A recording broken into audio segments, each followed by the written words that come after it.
Chez nous, on dit 1000 poussins rassemblés font peur quand même à l'épervier. Mais dès qu'il y a la débandade, c'est fini. Il y a quelque chose qui va nous tuer tous. C'est l'expression « Ah, je me cherche ». Et tu vois quelqu'un qui dit « Je me cherche ». Où est-ce qu'il est pour se chercher?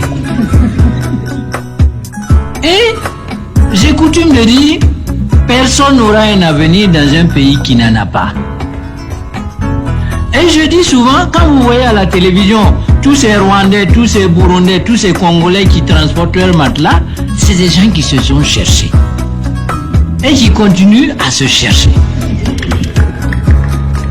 Parce qu'ils se sont dit à un moment, non, non, non, ça c'est pas mon affaire. Hey, mon problème, c'est de n'avoir pas de problème.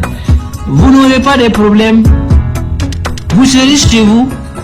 Et les problèmes viendront vous trouver. Et si les problèmes viennent vous trouver à la maison, les problèmes vous mettent dehors. C'est pas, il y a pas de problème, hein. Vous voulez pas vous battre, vous voulez pas des histoires. Vous regagnez votre maison, vous dites, hey, ça là, ah, moi je suis chez moi. Vous êtes chez vous. Jusqu'à ce que le problème vous cherche dans la rue, il vous trouve pas, il vient à la maison. Et quand il vient vous trouver à la maison, il vous met dehors. Et c'est maintenant vous sortez avec votre matelas et on dit que c'est un réfugié. C'est comme ça. Voilà. Vous ne pouvez pas avoir la tranquillité de vos lits doués et avoir la réussite dans des combats.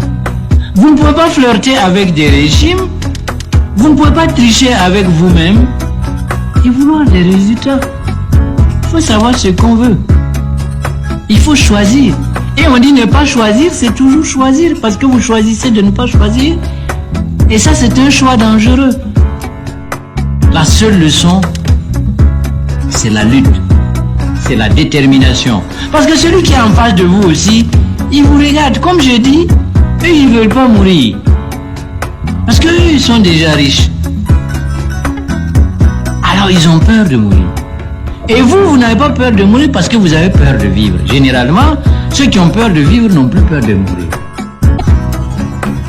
Nous sommes là, nous refusons la lutte. Parce que ces gens-là, comme on le dit, si tu t'amuses, ils vont te tuer. Et moi, je dis généralement aux gens, comme vous avez peur d'être tué, alors vivez. Et vivez votre misère. Et quand vous rentrez tard, après avoir bu autant de bière, après avoir mangé autant de brochettes, vos enfants sont là pour vous écouter rôter et aller de vous affaisser. Vous n'avez plus de leçons à leur donner. Quand eux aussi ils sortent, ils voient le riz gras de CDP, ils vont manger. Nous sommes défaillants. Parce que si vous éduquez, si on vous dit votre enfant est mal éduqué, ça veut dire que vous êtes un mauvais éducateur. Ça veut dire encore plus, peut-être que vous-même vous n'êtes pas éduqué. Il y aura un moment où dire qu'un Burkinabé souffre, c'est normal. C'est comme si je dis je bois de l'eau. Voilà. Bon, j'ai vu autant de Burkinabés qui sont morts parce qu'ils ne peuvent pas se soigner. Déjà nous, on n'en parle plus. L'hôpital, il y a l'air de nous, on ne fait plus de reportage là-dessus. Et ça veut dire quoi aux gens quand tu leur dis il y a une épidémie de méningites? Ils sont tous pareils, les hommes politiques. Tous. C'est la peur de leur peuple. C'est la peur de leurs institutions qui freine les ardeurs des uns et des autres. Mais lorsque vous avez une opinion publique, un peuple qui a choisi de dormir, ben, vous aussi vous dormez, et quand vous vous réveillez, c'est peut-être pour constater que quelqu'un est mort et vous replongez dans le sommeil. La peur est un sentiment humain. Est-ce que réellement c'est parce que nous avons peur? On ne donne pas la parole à quelqu'un. Quelqu'un arrache la parole. Vous m'entendez? Il n'y aura pas ce régime-là, et il n'est pas encore prêt de venir, qui viendra pour vous dire, monsieur, allez-y, faites comme vous voulez, vous êtes libre. Non, non, non, non. Ça n'existe pas. C'est le peuple qui arrache sa parole.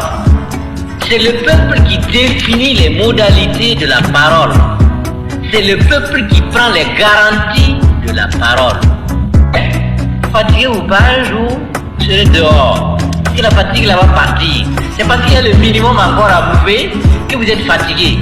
Quand vous devez vous serez obligé de mettre l'énergie pour sortir chercher à manger, vous ne serez plus fatigué. Et il n'y a pas de meilleure conseillère que la misère. Et elle est en train d'arriver à grands pas. Et vous verrez, vous verrez. Pendant que vous dites aux gens, voilà ce qui arrive, voilà ce qu'on fait, ce n'est pas bien, essayez de faire quelque chose, rien. Tout le monde dort. Et maintenant, quand le problème tombe, on dit, ouais, maintenant là, comme ça, là, qu'est-ce qu'il faut faire? Non. Rien. Vous n'aurez pas de riz. De riz là. Vous savez ce qui est en train de se passer.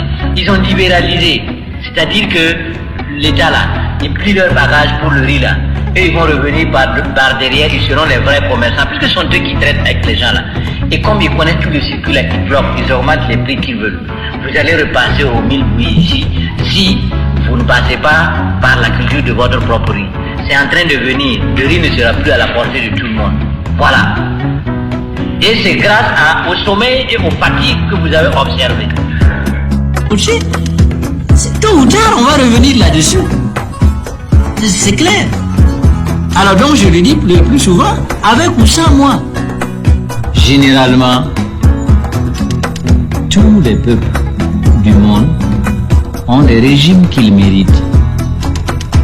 Tous les peuples du monde méritent leur destin et leur histoire. Parce que c'est les peuples qui sont toujours les plus forts.